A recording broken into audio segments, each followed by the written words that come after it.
You gonna try your grandmother's apple bread? You know, Grandma made this just for you.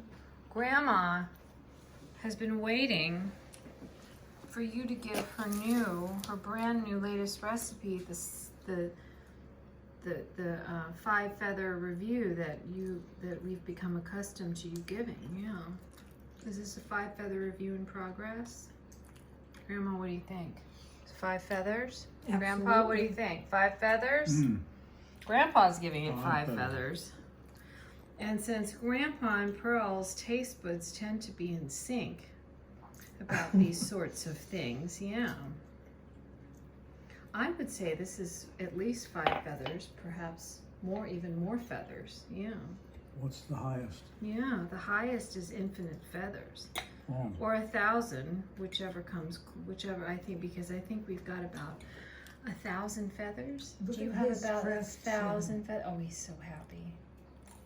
You have about 1,000 feathers, so you're capable of giving 1,000 feather. Is this 1,000 feather review? The eating is indicative of 1,000 feather review. That's really good. The eating is very constant and consistent. Delicious.